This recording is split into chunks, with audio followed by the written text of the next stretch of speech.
Cuando pensamos en la sal, nos suele venir a la mente la imagen de una comida bien condimentada. Pero, ¿qué sucede cuando esta misma sal se infiltra en el suelo donde crecen nuestros alimentos? Si existe equilibrio en la zona costera, el agua salada permanece estacionaria, mientras que la dulce, alimentada por las corrientes subterráneas, circula hacia el mar. Esto ocurre debido a la mayor densidad del agua salada en comparación con la dulce. Sin embargo, cuando se produce una extracción intensa de agua dulce, el flujo de esta en dirección al mar disminuye, lo cual provoca el avance tierra adentro de una cuña de agua salada. Ese proceso, causado también por la elevación del nivel del mar, la alteración del terreno costero o una sequía intensa que reduzca el nivel freático, se conoce como intrusión salina y es capaz de transformar tierras fértiles en espacios estériles casi sin que nos demos cuenta.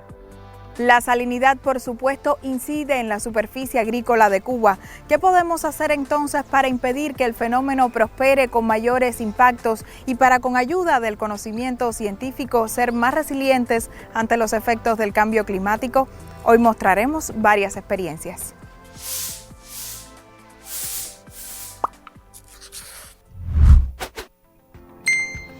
La intrusión salina tiene múltiples impactos de carácter económico, sanitario, ambiental o social. El déficit o contaminación del agua dulce afecta a las industrias, al turismo y, por supuesto, a la biodiversidad. Esto ocurre por el cambio en la dinámica de los hábitats e incide en el desplazamiento de comunidades costeras que pueden verse forzadas a reubicarse debido a la escasez de agua potable.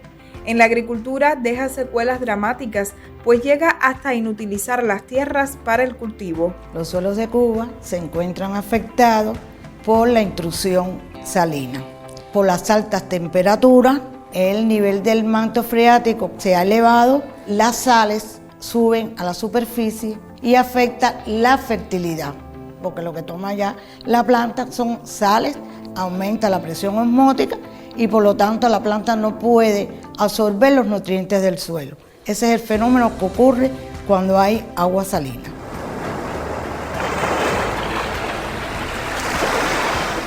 En los años 80, las regiones más afectadas es la región oriental de Cuba, sobre todo la provincia de Guantánamo, Las Tunas y Holguín. Pero ya hoy en día lo encontramos ya sobre todo en la parte sur de La Habana, en la provincia de Mayabeque y en Artemisa. El problema fundamental está en que los suelos se han alcalinizado, o sea que ha aumentado los contenidos de calcio. Y bueno, eso ya trae un problema grave en la degradación del suelo y la toma de nutrientes por los cultivos. Y sí, la salinización tiene impactos demoledores para la producción de alimentos. Inhibe el crecimiento de las plantas al afectar el proceso de fotosíntesis, con lo cual disminuyen los rendimientos y la productividad. También reduce la actividad microbiana, esencial para los procesos de reciclado de nutrientes en el sustrato. Altera la germinación, el brote de las flores, frutos y semillas y la capacidad de los cultivos para absorber los nutrientes del suelo. Como consecuencia, los agricultores deben incurrir en costos adicionales con el empleo de mayor cantidad de agua y energía para mitigar el exceso de sal. Desde el Instituto de Suelo tenemos proyecciones de continuar los estudios sobre la calidad de las aguas en esta zona y llevar muy de cerca el estudio del aumento del pH en el suelo, que sabemos que es un indicador fundamental para la fertilidad de los suelos. Ahí estamos trabajando, mejorando la calidad del agua, mantener el manto freático sobre todo a 1 metro de profundidad. Estamos también trabajando en esta región la agricultura de conservación, que es una tecnología que mantiene cobertura sobre el suelo, rotaciones de cultivo y atenúa un poco el problema de las sales.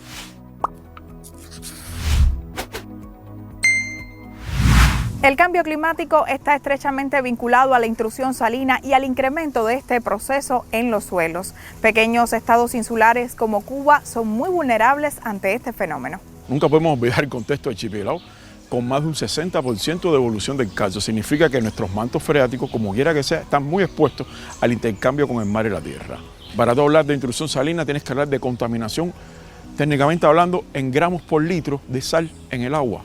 Ya para los humanos, por arriba de 1 gramo de litro por sal constituyen efectos malos para la salud, problemas de hipertensión, riñones.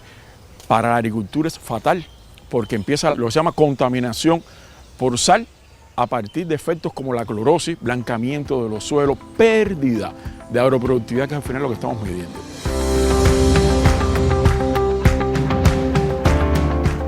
Proyectos como Mi Costa tuvo en cuenta que para lograr detener la cuña salina tienes que buscar un potencial osmótico, o sea, agua dulce más fuerte que el agua salada. ¿Y quién te la retiene? Los humedales costeros. Es el primer rol que tiene Mi Costa, restaurar humedales costeros en asentamientos humanos predeterminados. Hay otros factores que son fundamentales. ¿Cómo pensamos devolver el agua? ¿Cuánta agua dulce necesitan los humedales? El caudal ecológico, para que mantener los humedales costeros para lograr revertir el proceso de cuña salina. Pues tenemos que volver un proceso de descontaminación que son caros, que son complejos, y la mejor forma previamente es buscar soluciones basadas en naturaleza. Utilizar plantas halófitas, que son las que absorben sal, y buscar la inteligencia de la agricultura, empezar a adaptar cultivos a altos valores de salinidad. Ese es un gran reto que tenemos. Metro cuadrado que se contamine con cuña salina significa metro cuadrado que agroproductivamente no resuelve nada para el país. Al contrario, va a tener otros problemas ambientales. Cuando digo ambientales, pensando en salud como una sola salud, hacia las comunidades, hacia las personas y sectores económicos. Por lo tanto, no podemos dar el lujo de perder 1 metro de tierra, y hay que seguir trabajando con proyectos para mejorar los patrones de cambio de salinidad y finalmente lograr revertir ese proceso.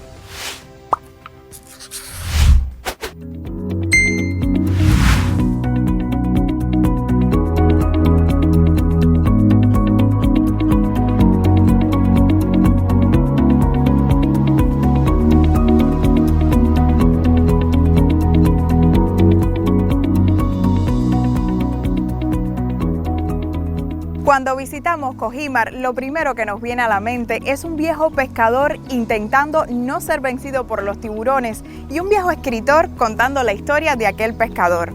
Pero también hay otros arriesgados en esta zona que han decidido cultivar la tierra con el mar a las espaldas. Elizabeth y Rolando, por ejemplo, han conformado una historia de vida en pareja gracias a la pasión de ambos por el manejo de cultivos y por la protección de entornos naturales.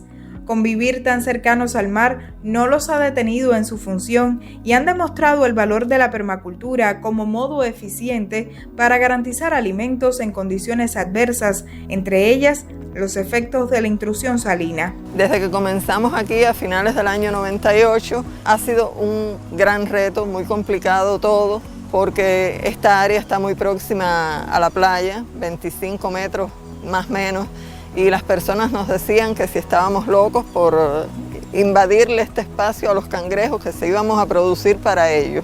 Esto era un gran vertedero de la comunidad, la hierba me cubría totalmente. Nos dimos a la tarea de limpiar y sembramos cultivos de ciclos cortos, le añadimos cantidades de humus de lombriz, abonos orgánicos en sentido general. El suelo que hay aquí no es originario, lo fuimos trayendo de diferentes lugares y entonces se fue mejorando con esta aplicación de abonos orgánicos, con prácticas agroecológicas, después con permacultura. Hemos llegado a ser un centro donde la agricultura es netamente agroecológica, donde no se aplican químicos y hemos tenido que cambiar hasta nuestra mentalidad, que era de otro tipo de agricultura. Nosotros somos graduados ingenieros agrónomos, tanto yo como mi esposa. Yo sinceramente pensaba que este tipo de agricultura no era la más viable, sin embargo, después me enamoré de esta forma de producción. Es más difícil volver a reformar lo que se ha destruido durante tantos años por el hombre. Es difícil la producción agroecológica, pero sin embargo es más sostenible, es más sustentable, es más resiliente y sobre todo para las condiciones de nuestro país. No considero que estar cerca del mar sea un impedimento. Los resultados han sido bastante buenos. Claro, tenemos todas estas plantas que ven sembradas aquí, excepto las casuarinas y algunos almendros grandes, han sido plantados por nosotros, que es una manera de evitar esos efectos negativos que puede producir el estar tan próximo a la línea de playa, a la costa. Muchas personas que ven este lugar como próximo al mar, sin embargo se produce. También tenemos muchos vecinos que no producían y que nos vieron que nosotros pudimos y ellos han desarrollado las producciones. Ningún patio se parece a otro y todos tienen que manejarse de forma diferente. Tienen que ver esto hasta con la parte social del patio, donde se ubica. Es un problema bien complejo, pero que abarca mucho conocimiento. Son cosas que solo se viven en ese momento y con esas personas y en ese patio.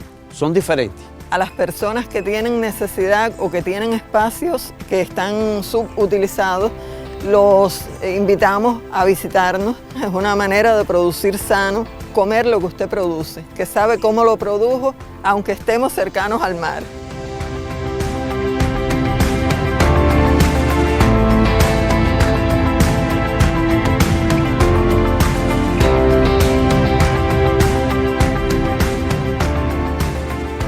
Como un virus informático que se infiltra silenciosamente en un sistema, así la intrusión salina puede comprometer los mayores esfuerzos para lograr una agricultura que responda a las necesidades nutricionales de la población sin causar mayores impactos al entorno. No basta entonces con adaptarse al fenómeno, resulta imprescindible agilizar las acciones para contenerlo desde la investigación científica y las prácticas sostenibles.